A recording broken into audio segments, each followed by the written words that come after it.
Hello everyone! Welcome back sa aking vlog. Kung bago ka pa lang dito sa channel ko, welcome! Sana ay magustuhan ninyo ang video natin ngayon. Kung mahilig kayo sa shopping, sa grocery hauls at simpleng lifestyle vlog, huwag kalimutang mag-like, mag-comment at mag-subscribe para lagi kayong update sa mga susunod kong uploads. For today's vlogs, sasamahan ninyo ako sa ating shopping day. Marami tayong pupuntahan ngayon. Unahin muna natin ang papunta ng syempre sa lungsod. Pagkatapos ay dadaan tayo sa Wishop. Susunod ang grocery shopping, kakain tayo sa Jollibee at bago tayo mo bisita rin tayo sa Master DIY. Kaya tara guys, simulan na natin ang ating lakad. Syempre, ano yan, okay lang yan yung ano guys, yung panahon makaano naman tayo. Meron naman tayong umbrella, o di ba? At ayan, o yan. Lakad lang tayo ng lakad, guys. Para maabot tayo doon sa ano. Pinapost forward ko na, guys. At nandito na tayo, guys, sa Wishop. Mahilig talaga ako maglibot dito dahil marami kang makikitang iba't ibang produkto. Habang naglalakad, tinitingnan ko muna kung ano ang mga bagong stocks sa kung may mga sale o promo. Mas okay talagang hindi magmamadali para makapag-compare ng presyo at makapili ng mga solid na items. Minsan, may mga bagay kung hindi planong bilhin pero kapag nakita mo, mapapaisip ka na kung kailangan mo rin pala. Konting ikot po tayo bago lumipat sa susunod nating destinasyon. At ayan, meron na akong nakikita. Ano ba yung nakikita ako, guys? Charis. O, ba? Diba? Doon lang ako sa ano, guys, sa mga tools na pangbahay. At dito, guys, nandito tayo sa bag. Kasi meron akong nakikita dyan guys, yung ano, di ba, kinukuha ko yung pink at saka red. Tapos yung cute naman dyan guys is ang red. Ang cute niya talaga. O, ayan. Tapos nag-aura-aura pa ako dyan. Wala naman akong ibibili. Hindi naman ako bibili guys. Nagano lang, ikot-ikot lang. Ano, pa-aircon, ganun lang. O, di ba? Pili ka dyan. O, sige. Tapos mag-aura-aura pa din. O, black. Yung black sabi ni mama, hindi mo naman magustuhan yun kasi purple yung favorite color ko at ayan. Oh, ayan guys, rampa-rampa na siya guys, ga-aura-aura. Oh, sige, aura-aura ka dyan. Ano ba yan? Oh, ba diba? Cute guys. Kasi susunod bibilhin natin yan. Bibilhin, oh, ba diba? Nagtuyok pa si madam, ga-aura-aura. Slay! Charis. At ayan guys, fast forward muna tayo dahil dito tayo sa ayan, merong binibili ang aking kapatid dyan at nagbabayad siya. At ayan, dito na tayo sa second stop guys. Dito sa grocery.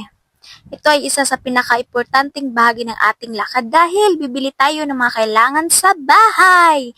May gusto kong may listahan para hindi ako makalimot at para iwas din sa mga imposibleng bibilhin. Habang namimili, tinitingin ko rin ang mga inspiration date at kinukumpara ko ang presyo ng iba't ibang brands para mas makatipid tayo, 'di ba? Unti-unti nang napupuno ang ating shopping cart.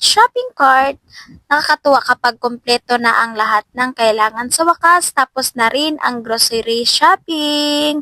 O ayan, at guys, yan, nagline na kami guys para magbayad ng aming grocery. Fast forward muna natin guys, at pupunta na kami dyan sa Jollibee. At ayan guys, nandito na tayo sa Jollibee.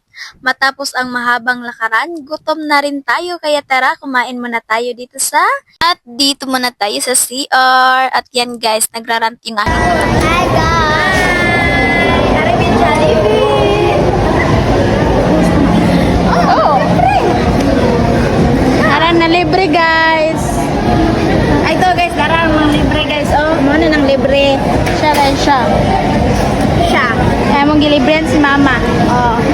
Nya, may discount sa me guys. 30 ra discount guys. Oh yeah. Oh yan guys, narinig niyo yung sinasabi ng kapatid ko. Kasi dyan, nagraran pa din siya dyan. Kasi yung senior citizen daw guys, mayroong discount.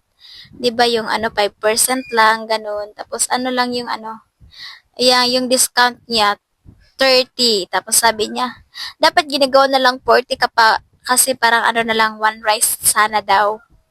At yan lang guys. Wala talagang tatalo sa sarap ng pagkain kapag pagod ka na sa kalakad. Masarap ding magpahinga sandali habang kumakain bago tayo pumunta sa huling destination. Mag-recharge muna tayo guys para may energy sa susunod na shopping. At ayan guys, kumain lang kami dyan. Kain lang ng kain para mabusog. At ayan guys, natatapos na kaming kumain. At ngayon, pupunta tayo sa busog na tayo guys, kaya tara sa ating huling destination dito sa Master DIY. At ayan guys, nandito na tayo sa huling destinasyon. Isa ito sa mga paboritong kong store dahil napakaraming affordable at useful na items dito. Makahanap ka ng mga gamit sa bahay, kitchen essentials, school supply, organizers, tools, decoration at marami pang iba. Masaya lang talaga pag maglibot ka dito dahil halos bawat gamit ay may makikita kang interesting na produkto. Pero syempre, kailangan pa ring maging wise sa pagpili at piliin lang ang mga talagang kailangan sa bahay. At dito guys, bumibili na ako ng ballpen. At dyan sa unahan ay bumibili din ako ng scissor. Kasi ano lang guys, maliit lang naman yung bilhin ko. Nag-iikot-ikot lang kami dyan para yung kinakain namin malilinisan naman kami. Malilinisan. At ayan guys, dito ko na lang po tinatapos rin ang ating shopping day. That's all for today's vlog. Sana ay nag-enjoy kayo sa ating pagsama sa aking konting shopping mula sa Wishop, grocery shopping, Jollibee hanggang sa dito sa Mr. DIY. Kung nagustuhan nyo ang video na ito, huwag kalimutang i-like, mag-comment at mag-subscribe at i-click na ang notification bell para lagi kayo updated sa ating mga bagong uploads. Maraming salamat sa iyong panonood. Ingat palagi. Yahweh bless everyone at magkita-kita tayo sa susunod ko na vlog. Bye-bye! Thank you so much everyone! See you in my next vlog!